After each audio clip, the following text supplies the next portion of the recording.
Hello po sa inyong lahat mga ka-crypto. Ako po si Pinoy Crypto Trader at sa video na ito ay atin pong pag-uusapan ang tungkol dito sa bagong babala ng Shiba Inu. Ayan, sa kanilang official partnerships. Yan, ito po ay tungkol sa kanilang official partnerships.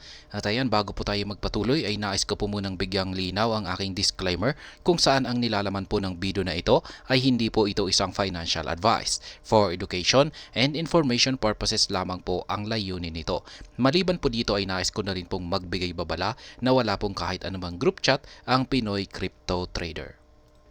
Ayan po mga ka-crypto, sabi rito ay Da Vinci, Shiba Inu's Discord admin. Ayan, si Da Vinci po ay ang administrator ng Discord channel ni Shiba Inu. Ayan, has urged SHIB enthusiasts to be wary of SHIB-related partnerships not announced on official channels. Yan po yung babala ni Da Vinci rito na mag-ingat po tayo. Tayo pong mga SHIB enthusiasts. Yan, or yung community na bumubuo sa community ng Shiba Inu na kailangan po nating mag-ingat sa mga Shiba-related partnerships. Ito po yung mga lumalabas na mga kapartner daw ni Shiba Inu sapagkat meron pong mga nagsisilabasan na mga nagpapanggap na partnership na partner ni Shiba Inu na hindi pala totoo. Yan, nagpapanggap, mga scammers po sila. Kaya ang balak po nila ay lokohin yung community ng Shiba Inu, yung mga SHIB enthusiast. Yan, kaya kailangan po nating i-verify yung mga SHIB-related partnerships ito. Yan, ay yung mga partner ni Shiba Inu. Yan, sa kanilang mga official channels. Yan, para ma-verify kung totoo na sila ay kapartner ni Shiba Inu. Ayan, sabi niya rito ay in a recent message, Shiba Inu's pseudonymous Discord admin Da Vinci has issued a fresh warning regarding influencers and media outlets writing about SHIB-related projects. Ayan, mag-ingat daw po tayo sa mga influencers, ayan, at saka mga media outlets na naglalabas tungkol sa mga SHIB-related projects. Yan, kasi kung minsan ay hindi po gaanong na-verify yung kanilang mga linalabas na mga information. Kaya kailangan daw po nating mag-ingat. Yan, ayon po kay Da Vinci. He emphasized that these influencers and journalists have no affiliation with Shiba Inu. Yan na rin po. Sabi ni Da Vinci dito na yung mga influencers at mga journalist na naglalabas ng tungkol sa mga information tungkol sa Shiba Inu at maging sa mga developers nito at mga projects nito ay walang kinalaman. Wala silang kaugnayan rito. Kaya maging ako po rito, yan, dito sa ating dito si Pinoy Crypto Trader ay wala po tayong kaugnayan, wala po tayong affiliation sa mga Shiba Inu developers. Ayan, talagang yun lamang po talaga madalas po nating kino-content talaga si Shiba Inu kasi isa po tayo sa mga investors or holder nito. Kaya yun lamang po ang dahilan. Ayan, wala po akong connection sa kanila. Yan, pero mas maganda nga kung sila ay magbigay ng sponsorship.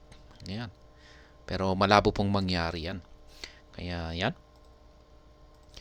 Ito po yung aktual na pahayag ni Da Vinci. Sabi niya dito ay, just because people use the name Shibarium or journalist write about Shiba Inu project does not necessarily mean that it has any connection with the Shiba Inu ecosystem. Da Vinci said in a screenshot shared by ex-user SunShibArmy. Yan po. Yan po ang sinabi ni Da Vinci. Hindi ibig sabihin na ang isang influencer o isang news outlet ay laging naglalabas ng balita tungkol kay Shiba Inu. Hindi ibig sabihin na meron na silang connection dito sa ecosystem, sa Shiba Inu ecosystem developers. Ayan, yan po ang gusto niyang sabihin. Ayan, gustong sabihin ni Ginoong Da Vinci. Ayan, all partnerships will be announced on official channels. Yan, Da Vinci reminded SHIB holders to conduct due diligence on every Shiba Inu related announcement. Yan, kailangan din po nating mag-conduct ng ating sariling pagre-research. Yan, hindi lamang po tayo kung pag tayo ay nakinig or nagbasa ng isang balita ay kailangan din nating dagdagan pa yung ating pagre-research tungkol dito. Yan po ang yan po yung payo rito ni Da Vinci para sa lahat ng mga SHIB holders o mga investors. At ayan, ang sabi pa niya dito ay he stressed that if the announcement is not issued on official channels, it is not a Shiba ecosystem partnership. Yan, kung pag hindi raw po na-announce yung yung isang information sa kanilang official channels, ibig sabihin ay hindi ito wala itong kinalaman or wala itong partnership sa Shiba ecosystem. Shiba Inu team consistently issues warning. Ayan, tuloy-tuloy lamang po sa pagbibigay ng babala ang Shiba Inu team. Kasi alam naman po natin na ngayon ay ang rami pong mas lalo pong dumami yung mga nai-scam. Ayan, ang daming nabibiktima ng mga scammers. Kaya ang ginagawa na kaya talaga dapat na kaya naiintindihan naman natin yung ginagawa ng Shiba Inu team dito na yung kanilang paglalabas ng mga warnings dito at mga babala ay para maprotektahan po yung kanilang mga investors, mga holders.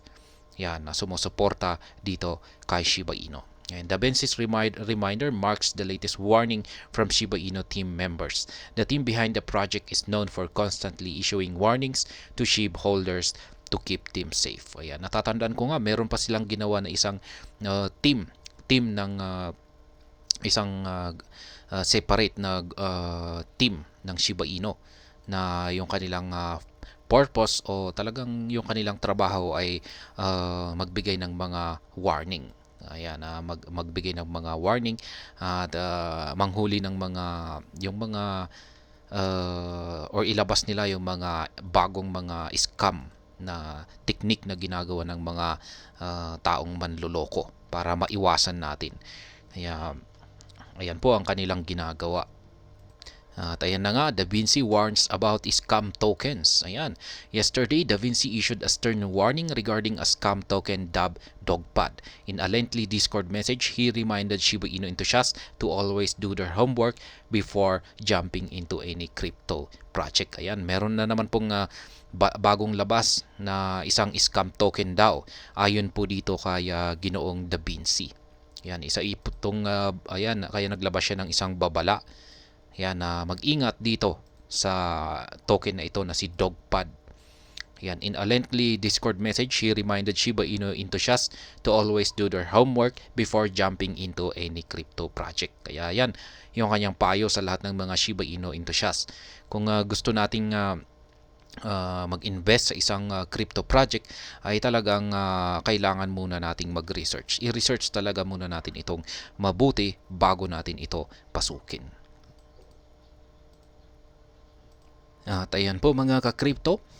Ayan, sundin po natin yung babala rito ni Da Vinci, ni Ginoong Da Vinci, na kung pag may lumalabas na mga bagong mga partnership, ayan, na nagsasabing meron silang koneksyon sa SHIB ecosystem ay mas maiging i-verify muna natin ito. I-check natin sa kanilang sa official na page mismo ng Shiba Inu kung para makumpirma kung sila ay totoong may partnership or connection dito kay Shiba Inu.